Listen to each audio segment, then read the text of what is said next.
I am your host, Nero Wolfe. Let's begin our journey.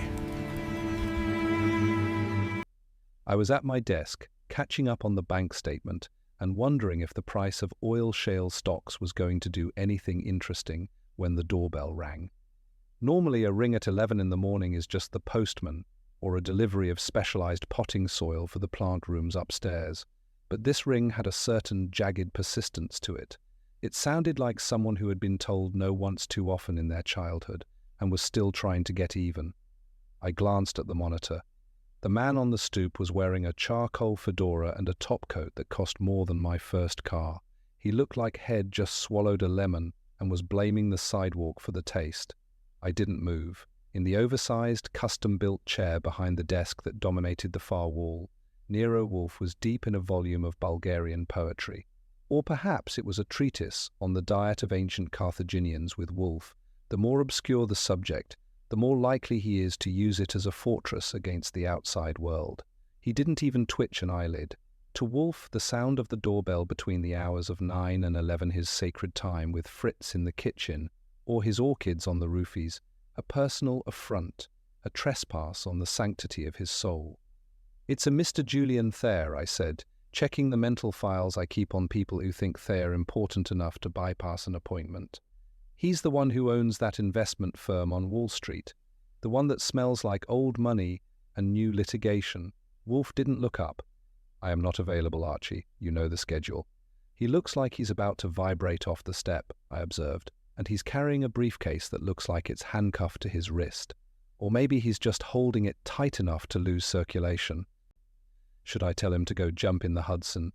Or do you want to see if he's brought us a problem that pays better than the orchids cost?" Wolfe sighed. It was a sound like a whale clearing its blowhole, a massive, rhythmic expulsion of air that signaled the beginning of his descent into the mundane world of human greed. He closed the book, marking his place with a thin strip of silk, and rested his hands on the chair arms. His fingers, which are surprisingly delicate for a man who weighs 1/7 of a ton, tapped once. "Bring him in," Wolfe muttered.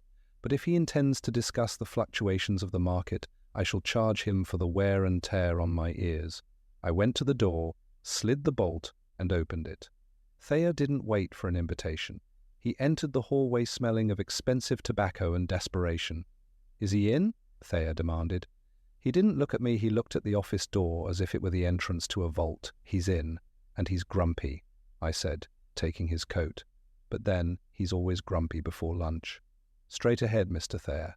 Try not to lean on the globe, it's calibrated for accuracy." Thayer marched into the office.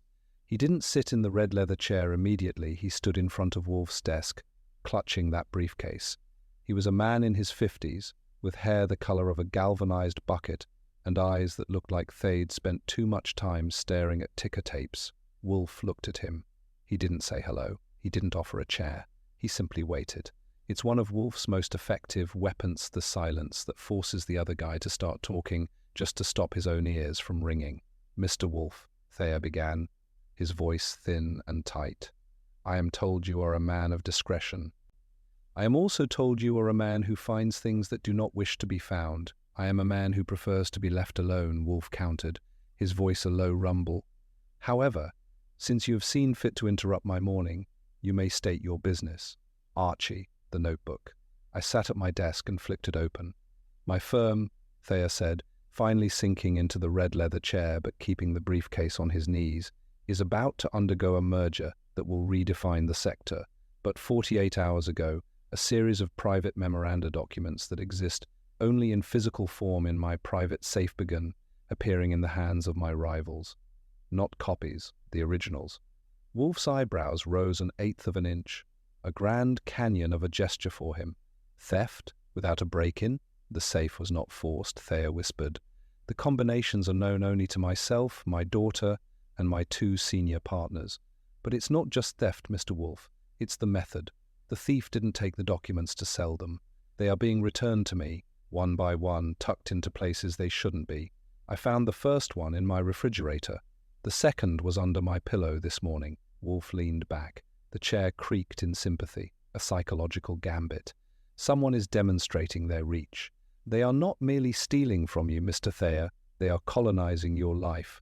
I want it stopped, Thayer snapped. And I want to know which of my inner circle is trying to destroy my mind before they destroy my company. Wolfe looked at the clock. It was nearly time for his midday session with Fritz to discuss the seasoning of a leg of lamb. Archie, he said, get household names and partners, and ask Mr. Thayer why he believes his refrigerator is a secure location for corporate secrets. It wasn't, Thayer shouted. That's the point, I grinned. This was going to be one of those cases where everyone was a liar and the truth was hidden under a garnish. I liked it already. Thayer stayed for another 20 minutes, mostly vibrating in the red leather chair while I extracted the names and particulars. He gave me the rundown on his inner circle with the warmth of a man describing a set of faulty spark plugs. There was his daughter, Elena, who apparently had a penchant for expensive hobbies and a lack of interest in the family legacy, his two senior partners, Arthur Gable and Marcus Thorne, who had been with the firm since before the invention of the calculator, and a personal secretary named Miss Vanswaite. No, I'll call her Miss Miller, because the other name doesn't sit right with the boss' current mood.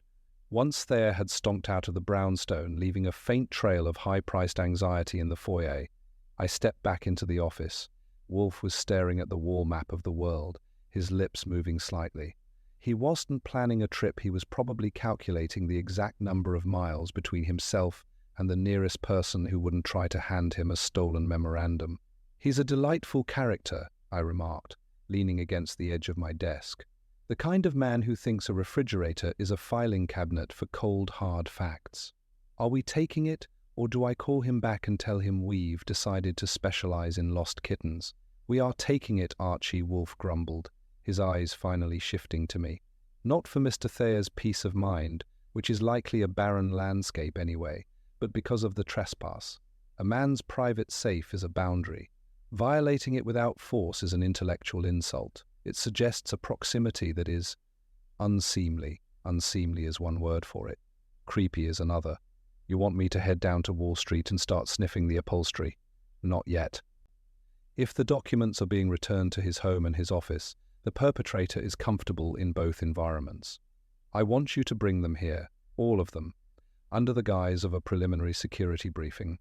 If they are as clever as they believe, they will find the invitation irresistible. Hubris is a loud companion.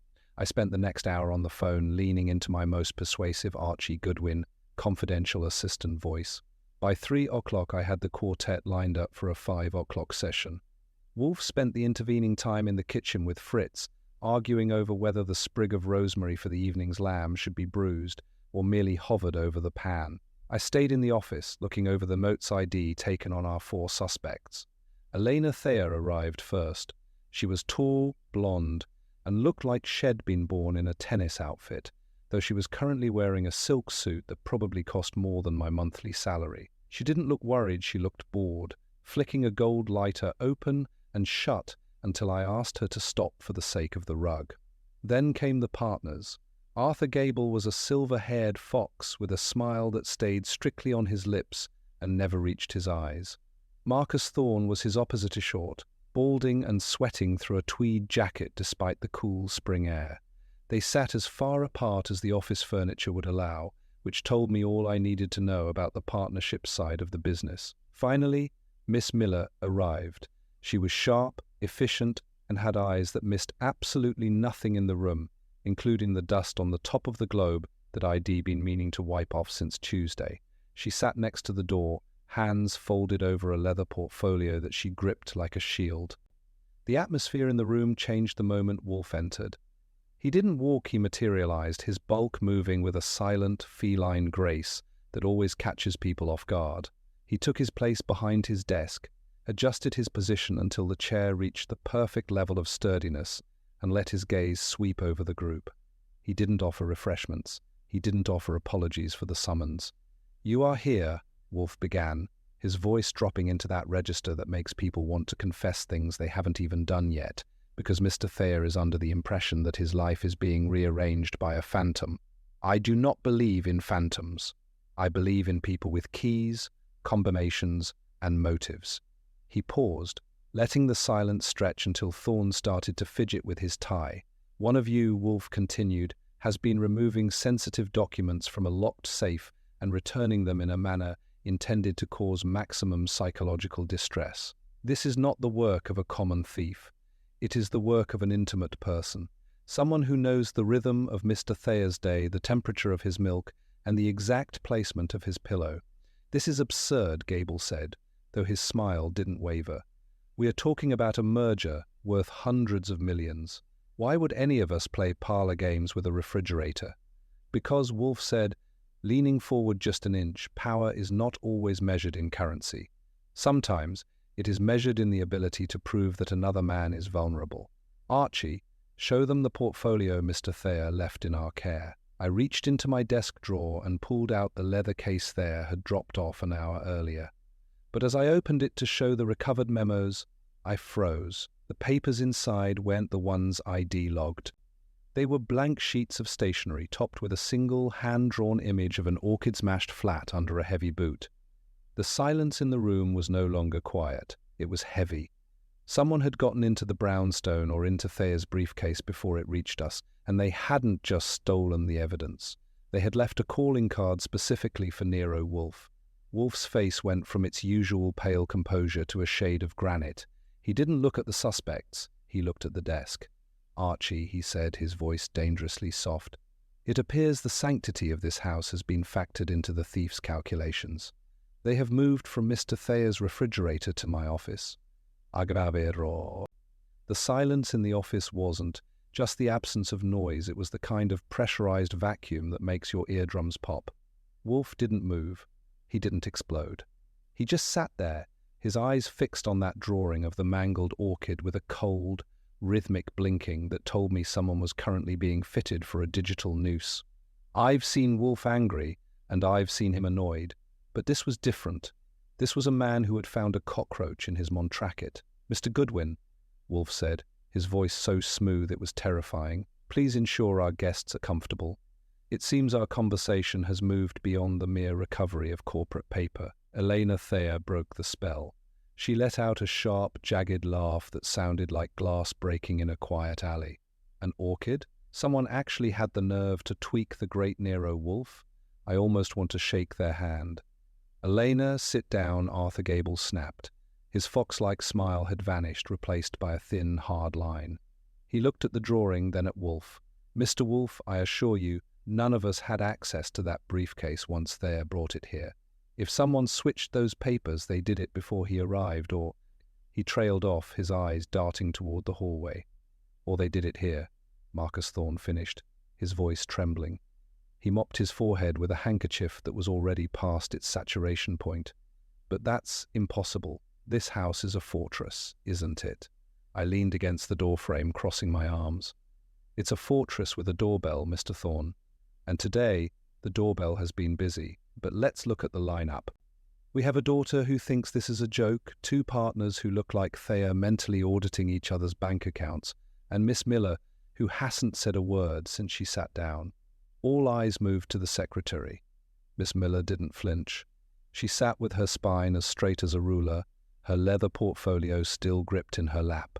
She looked at Wolfe, not with fear, but with a clinical, detached interest. I didn't do it, she said simply, but I know who could have. Mr. Thayer's security protocols are archaic.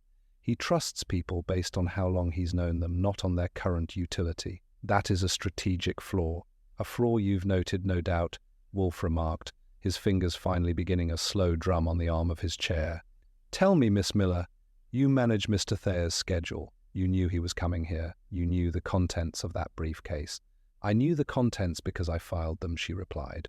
Just as Mr. Gable knew them because he initiated the merger clauses, and Mr. Thorne knew them because he attempted to delay the signing 3 times this week. As for Elena, she was in her father's study last night for 2 hours after the safe was locked. The room erupted. It was a beautiful, chaotic symphony of accusations. Thorne accused Gable of wanting to tank the merger to buy out a firm Gable, suggested Thorne was in debt to a silent partner in Chicago. Elena laughed and told them both they were boring, and Thayer's voice re-entering the office from the hallway, where head been passing bellowed over all of them. Enough, Thayer shouted, his face the color of a ripe beet. Wolfe, I am paying you to find a thief, not to host a debate club for my enemies." Wolfe slammed his palm onto the desk. The sound was like a gunshot. The room went dead silent. "You are paying me," Wolfe hissed, "to exercise my intellect. At the moment, my intellect is occupied by the fact that someone has insulted my house. That is a debt that transcends your ledger, Mr. Thayer. Archie, take them into the dining room. Give them beer or water or whatever will keep their mouths shut for 20 minutes. I wish to speak to each of them alone, starting with the one who finds botanical destruction amusing." I ushered the group out, feeling the heat of the tension radiating off them like a radiator in July. I put them in the dining room under the watchful, if confused, eye of Fritz, and then signaled Elena to follow me back. As she walked past me, she leaned in, her perfume smelling of jasmine and expensive trouble. "He's quite a mountain, isn't he? Does he ever actually get up? Or does he just grow there? He gets up for meals and orchids," I said, opening the office door.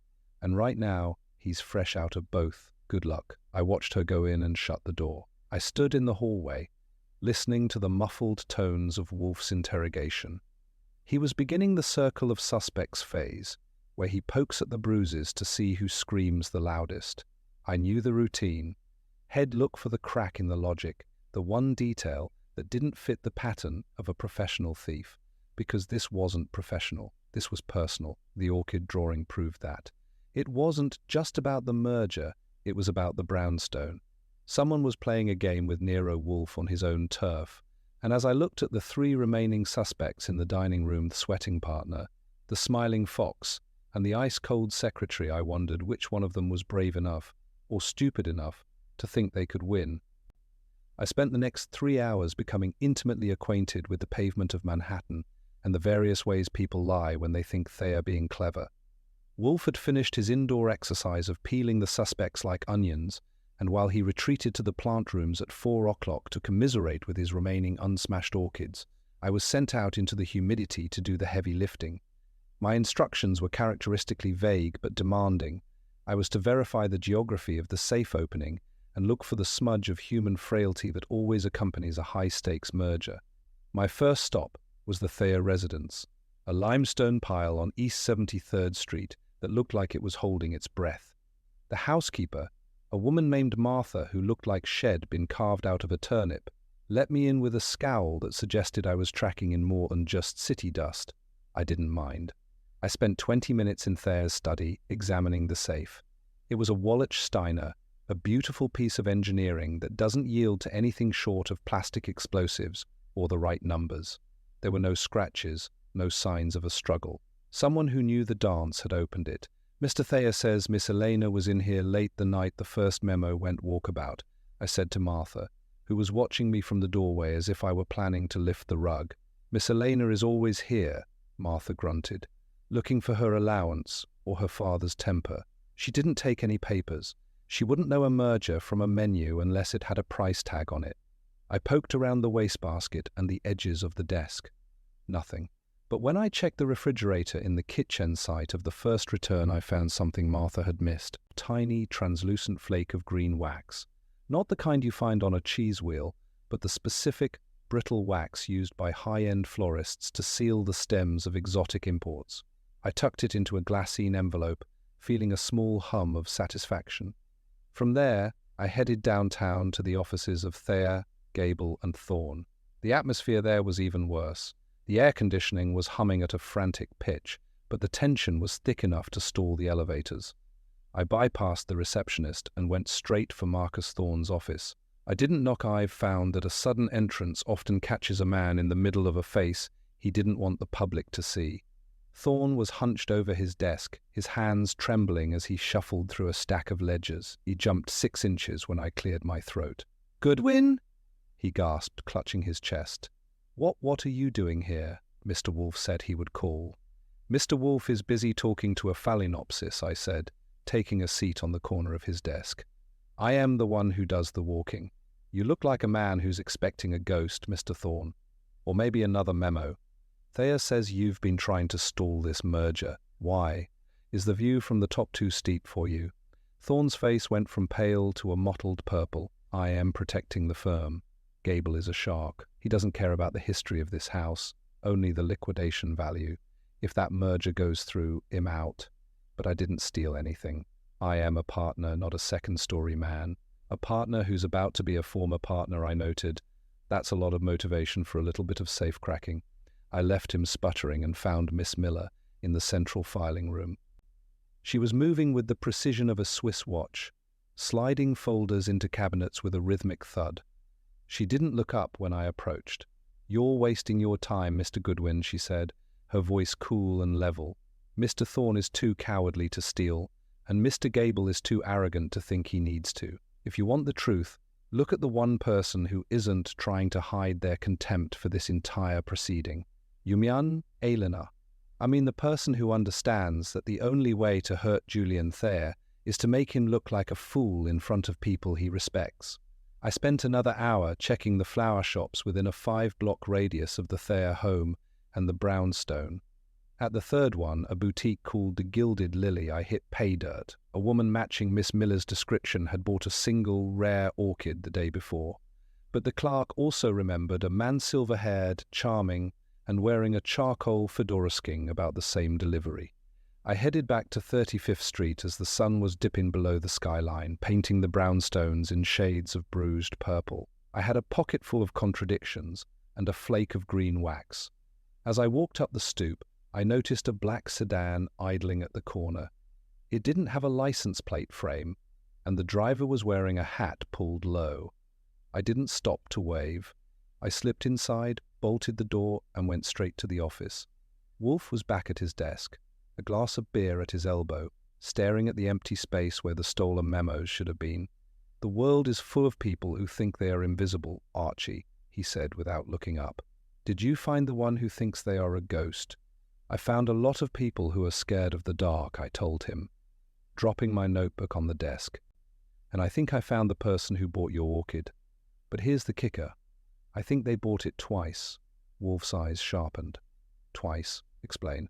"The secretary bought one. Someone who looks exactly like our client bought the other." Wolfe's fingers began their rhythmic tap. A double game. How very tedious. "It seems we are no longer looking for a thief, Archie. We are looking for an architect." I went to the kitchen to see if Fritz had any of that sharp cheddar left, mostly because I needed something to chew on while I chewed on the facts. The brownstone was quiet, but it was the kind of quiet you get right before a boiler decides to give up the ghost. Wolfe was in one of his states, which meant he was motionless, chin on chest, eyes closed, but his brain was likely spinning at 10,000 revolutions per minute. He wasn't sleeping, he was rearranging the universe until it made sense to him. I sat back at my desk and pulled out the small glassine envelope with the flake of green florist's wax. It didn't look like much, just a bit of debris that most people would have swept away without a second thought. But in this house, a stray thread or a misplaced comma is enough to start a landslide. I looked at my notes again. Julian Thayer, the man who owned the safe, and Miss Miller, the secretary who owned the schedule, had both been linked to the same florist. One of them was lying, or both were telling a version of the truth that had been polished until it mirrored something else entirely. "Archie," Wolfe said, his voice cutting through the silence like a dull saw. He hadn't opened his eyes. "The safe in Mr. Thayer's study. You said there were no marks." "Clean as a whistle," I confirmed. "Unless the thief is a ghost who can walk through steel, they had the combination. Or they had a key that doesn't leave a footprint. And the refrigerator. The green wax flake was right near the crisper drawer.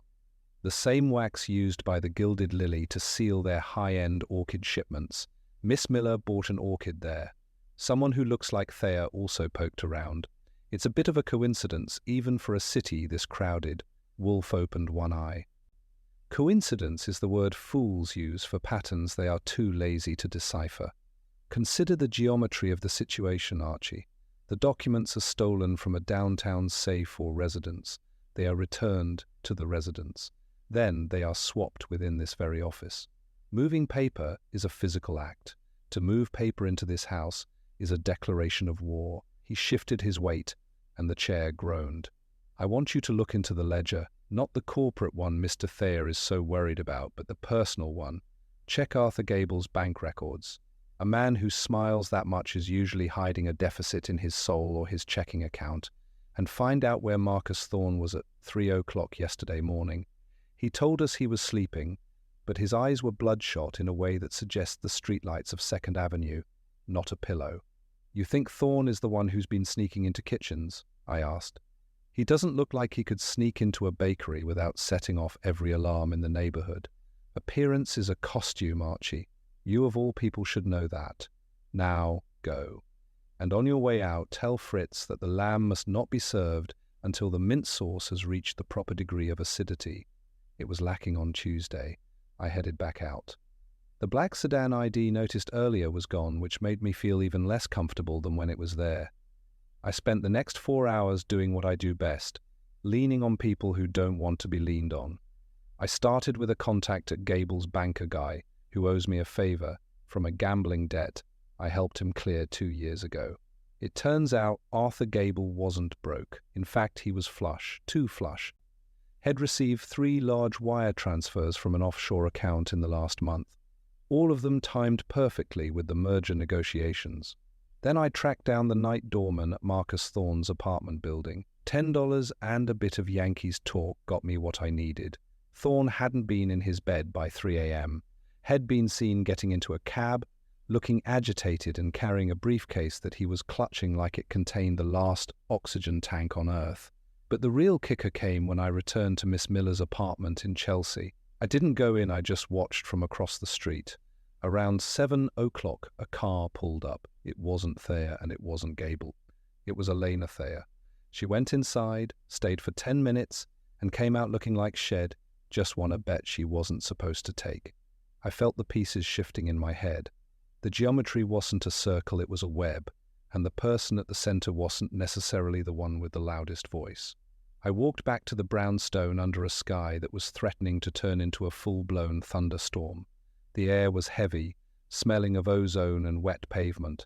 When I returned, I found Wolfe in the office, but he wasn't alone. He was staring at his desk, where a new item had appeared while I was gone.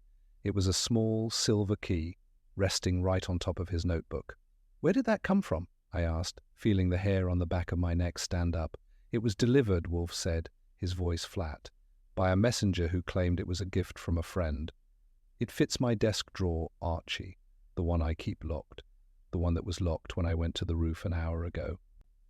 He looked at me, and for the first time in a long time I saw something in his eyes that looked suspiciously like respect for the opposition. "The trespass has been completed. They are no longer in the house, Archie. They are in my chair." The appearance of that silver key on Wolfe's desk did more than just insult his sense of security, it changed the temperature of the room. Usually, Wolfe is the one who holds the thermostat, turning the heat up or down on suspects until they sweat or freeze. Now, someone had reached into his private sanctum and left a calling card that said, "I can touch you whenever I want." It was the first time I'd ever seen him look at his own furniture with suspicion. He didn't touch the key. He sat back, his mountains of flesh settled into a grim stillness, and told me to get Saul Panzer on the line. When Saul arrived 40 minutes later, the rain had finally started, a steady, rhythmic drumming against the office windows. Saul doesn't look like the best freelance operative in the world. He looks like a guy who might fix your shoes or lose money at a track, but he has a memory like a steel trap and a way of blending into a brick wall that makes him worth every cent of the double scale he charges. Wolfe didn't waste time with pleasantries. He described the geometry of the case, the double-purchased orchid, and the silver key that had bypassed our bolts. "Saul," Wolfe said, his voice a low, dangerous thrum, "I want you to become a shadow. Archie has identified a black sedan that has been loitering near our stoop. I want to know whose name is on the registration, but more importantly, I want to know who is driving it when it isn't here. And I want the movements of Miss Miller and Elena Thayer for the next 6 hours. They have formed an alliance that is either a friendship of convenience or a conspiracy of malice." Saul nodded once, took the slip of paper ID prepared with the addresses, and vanished back into the rain. I watched him go from the window, then turned back to Wolfe. "You think they are working together?" I asked. "The socialite and the secretary?" "It's a classic team-up, inside access and the outside bankroll. "It is too symmetrical," Archie, Wolfe muttered. He was finally looking at the silver key, his eyes narrowed as if he were trying to melt it by sheer force of will. "The key is an extravagance. A thief steals for gain, a strategist steals for position. Why return the documents to Mr. Thayer's pillow? Why smash an orchid in my office? It is not about the merger. The merger is the smoke. The fire is something else entirely." "Well, the fire is getting hot," I said. "I found out Gable is getting offshore wires and Thorne is wandering the streets at 3:00 a.m. like a man who lost his shadow. If this isn't about the money, Thayer sure acting like they've got a lot to lose." Wolfe didn't answer. He reached out and, with a pair of tweezers from his desk drawer, picked up the silver key and dropped it into a heavy glass ashtray. "Archie, I want you to go to the kitchen. Tell Fritz we will have the lamb at 8. And tell him to prepare the guest room. We will be having a visitor tonight, though they do not know it yet." The rest of the evening was a study in tension. Wolfe ate his dinner in a silence so thick you could have served it with a gravy boat. He didn't mention the case, the key, or the fact that someone had basically spit in his eye. After dinner, we went back to the office. I sat at my desk, cleaning my Colt. 38, mostly just to have something to do with my hands while Wolfe went back to his Bulgarian poetry. At midnight, the phone rang. It was Saul. I took the call and scribbled notes as fast as my hand could move. When I hung up, I looked at Wolfe, who hadn't even looked up from his book. "Found the sedan," I said. "It's registered to a shell company owned by Thorne, but the driver isn't Thorne. It's a private investigator named Hatcher, a guy who's known for doing the kind of work that would get a regular cop kicked off the force. And get this, Saul followed Elena Thayer and Miss Miller to a darkened office on 42nd Street. It's a small firm that specializes in handwriting analysis and forensic accounting." Wolfe closed his book. He did it slowly, almost tenderly. Forensic accounting. To prove a theft that has already occurred, or to prepare for one that hasn't. Maybe both.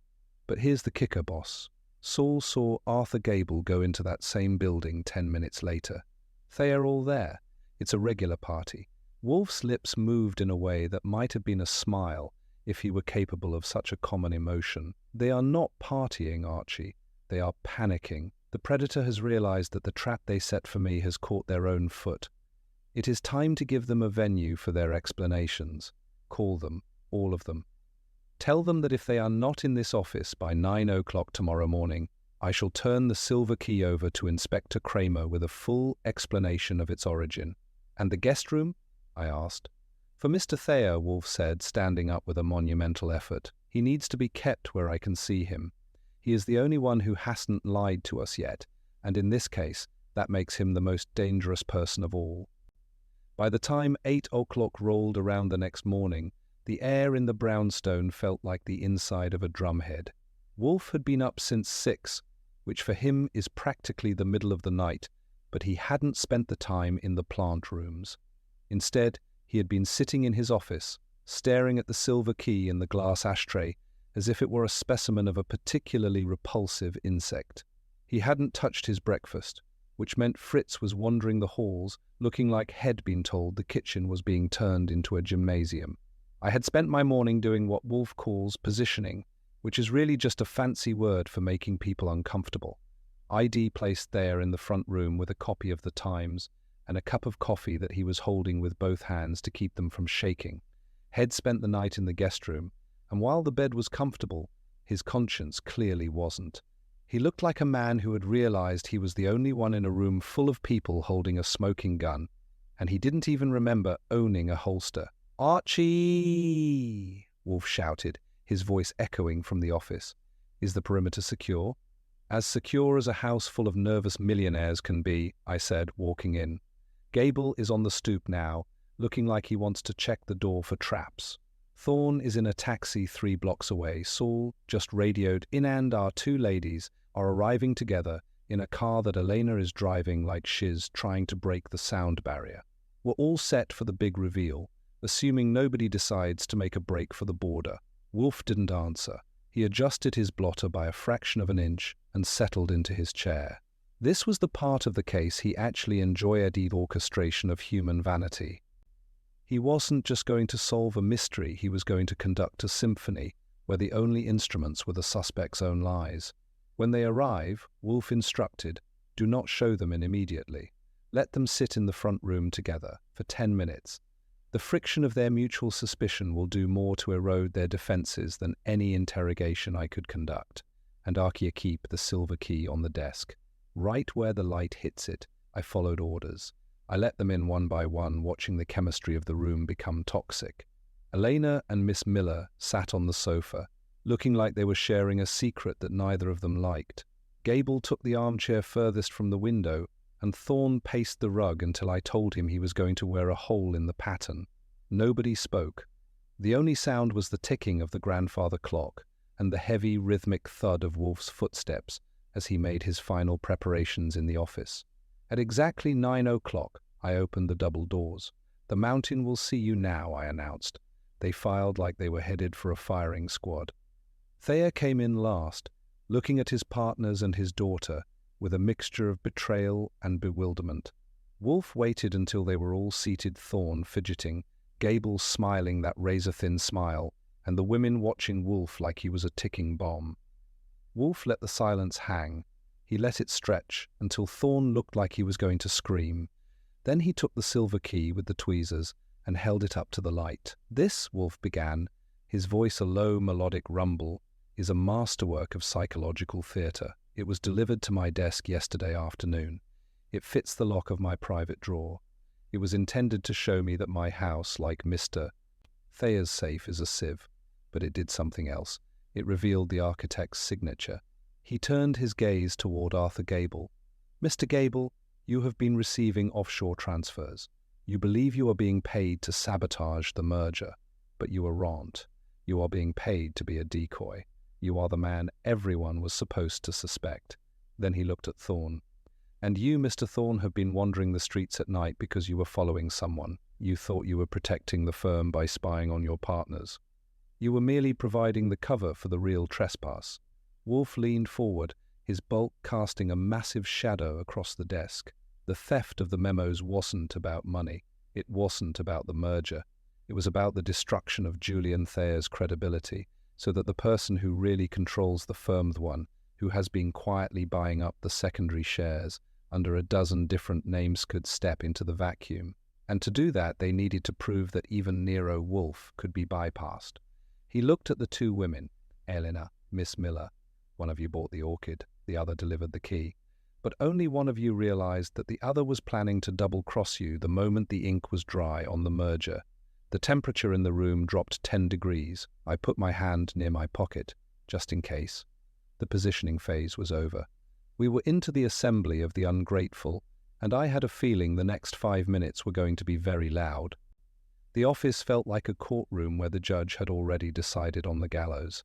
Wolfe sat perfectly still, his hands resting on the arms of his chair, looking like a pagan god who had just been offered a sacrifice he didn't particularly care for. Thayer was staring at his daughter, his mouth working but no sound coming out. Elena didn't look back, she was looking at Miss Miller, and for the first time, the ice-cold secretary looked like she was starting to thaw into something jagged and sharp. "Mr. Wolfe," Miss Miller said, her voice cracking just enough to show the strain. "You're suggesting a conspiracy that doesn't exist. I am an employee. Elena is a daughter. We have no standing to buy shares, let alone take over a firm of this magnitude. Standing is a matter of law." Wolfe snapped, his eyes flashing. "Capability is a matter of wit. Archie found the flake of green wax in the kitchen. You bought the orchid at the Gilded Lily, but you didn't buy it for me. You bought it to frame Mr. Gable, knowing his penchant for expensive floral apologies to his many mistresses. But you made a mistake. You underestimated the vanity of your accomplice." Wolfe turned his gaze to Elena. "You wanted to be more than a socialite with an allowance. You wanted the chair. You used Miss Miller's access to the safe to orchestrate the thefts, returning the documents to your father's pillow and refrigerator to make him appear senilely a man losing his grip on his own reality. The goal was to have the board vote for his removal on the grounds of mental incompetence before the merger could be finalized. You were the one who bought the second orchid, the one delivered here, because you couldn't resist the urge to humiliate me. You felt that if you could breach the brownstone, you were truly invincible." "That's a lie," Elena hissed. though her face had gone the color of chalk. "You can't prove a word of it." "I don't need to prove it to a jury yet," Wolfe said, "because I have already proved it to the person who matters most. Archie, the phone." I stepped to the desk and picked up the receiver. "It's been open the whole time, Mr. Thayer. The chairman of your board of directors has been listening from the front room. He heard everything you just said, Elena, especially the part where you didn't deny having the key to the brownstone. The room didn't explode, it imploded." Thayer didn't shout, he just stood up, looked at his daughter for one long, agonizing second, and walked out of the office without a word. Gable and Thorne followed him, looking like men who had just seen a ghost and realized the ghost was them. Miss Miller stood up, smoothed her skirt with trembling hands, and walked out behind them, her career ending with the soft click of the office door. Elena stayed for a moment, her eyes burning with a hatred that could have blistered the paint. "You think you're so superior," she spat, "sitting in this tomb of a house, playing with your flowers." "I do not think I am superior," Wolfe said, picking up his book. "I know I am, and as for my house, it is no tomb. It is a sanctuary, one that you have now vacated. Archie, show the lady to the sidewalk. And see if the rain has stopped. I would like to visit the orchids before lunch." I escorted Elena to the door. She didn't say goodbye, and I didn't offer her a cab. I watched her walk down the stoop and vanish into the New York bustle, just another person who thought they were smarter than the man in the oversized chair. When I got back to the office, the silence had returned, but it was a comfortable silence this time. The silver key was gone. Wolfe had probably already dropped it into the wastebasket. Fritz was at the door, announcing that the lamb was ready and that the mint sauce was, in his opinion, perfection. "Well," I said, sitting at my desk and closing the ledger, "another case for the books.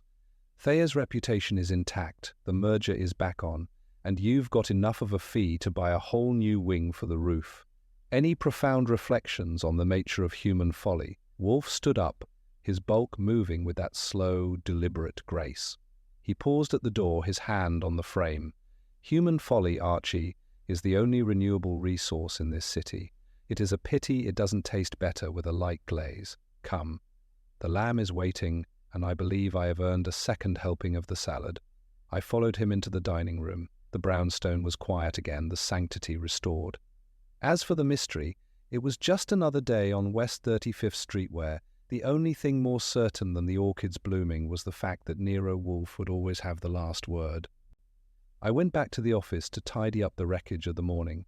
The air still held the faint, expensive scent of Elena's perfumed smell of ambition that had hit a brick wall, and I opened the window to let in the damp, honest air of West 35th Street. The silver key was indeed in the wastebasket, resting atop some discarded orchid stems, like a piece of costume jewelry that had lost its shine. Wolfe was already seated in the dining room, his napkin tucked into his collar with the kind of geometric precision he usually reserved for a cross-examination. He didn't look like a man who had just dismantled a family dynasty and saved a multi-million-dollar merger. He looked like a man who was deeply concerned with the temperature of his plate. "You know," I said, taking my seat across from him as Fritz appeared with the serving platter, "Thayer is going to have a rough time at the dinner table for the next decade. It isn't every day you find out your daughter tried to have you declared legally incompetent just so she could play at being a tycoon. It makes my own upbringing in Ohio look like a Sunday school picnic." Wolfe waited until Fritz had deposited a generous portion of lamb on his plate. He inspected the meat, nodded his approval, and then looked at me over the rim of his beer glass. "Mr. Thayer is a victim of his own illusions, Archie. He believed that because he provided the soil and the water, the plant was obligated to grow in the direction he preferred. He failed to account for the genetics of greed." "And Miss Miller?" I asked, reaching for the salad. "She was the one I didn't see coming until you mentioned the florist. She seemed too smart to get caught up in a scheme like that." "She was too smart for her own position," Wolfe murmured, his voice softening as he took his first bite. "A dangerous condition. She saw the inner workings of power every day and realized that the only difference between herself and the men she served was a ledger and a legacy. She didn't want Elena to win, she wanted the leverage Elena provided. It was a partnership of mutual parasitic intent. I chewed it for a minute. The silver key was a big mistake. Why go after you? They already had Thea on the ropes. Why kick the mountain? Hubris, Wolfe said, and he actually paused his fork in mid-air, a sign that he was truly warmed up to the topic. The modern mind is obsessed with the idea that there are no boundaries. Elena Thayer believed that because she could bypass her father's safety, she could bypass the intellect of anyone who stood in her way. She saw this house not as a fortress of logic, but as an antique curiosity. She wanted to prove that the old world of methodical deduction and moral weight was obsolete. She failed. Well, she failed at a high price, I noted. I checked the news on the way in. The board is already moving to insulate Thayer, and Gable is being invited to take an early retirement in the Caribbean. It's a clean sweep. Wolfe didn't look impressed. He was focused on his salad now, meticulously ensuring each leaf was properly coated in Fritz dressing. The clean-up is for the janitors, Archie. My interest ended when the logic was satisfied. Whether Mr. Thayer reconciles with his offspring, or Mr. Gable spends his sunset years in a state of tropical disgrace, is irrelevant to the truth of the case. Spoken like a man who doesn't have to deal with the paperwork, I grumbled. I still have to finish the report for the files. What should I call it? The case of the cold storage documents. Call it whatever you wish, Wolfe said, his eyes beginning to drift toward the door, signaling that the conversation was nearing its end and the period of postprandial reflection was about to begin. But if you must have a title, The Vanity of the Key would be appropriate. It serves as a reminder that a lock is only as good as the person who holds the combination, and a secret is only as safe as the integrity of those who share it. He reached for the bell to signal Fritz for coffee. The case was closed, the intruders were gone, and the brownstone was once again a world unto itself. I looked at the mountain of a man across from me and realized that even after all these years, I still couldn't decide if he was the most brilliant man I'd ever known, or just the luckiest. Probably a bit of both. Right, I said, standing up to head back to my typewriter. The vanity of the key it is. And I'll make sure to mention that the mint sauce was the real hero of the day. It kept you from biting Thayer's head off before he had a chance to pay the bill. Wolfe almost smiled. It was a fleeting thing, like a shadow moving across a canyon, but it was there. The sauce, Archie, was adequate.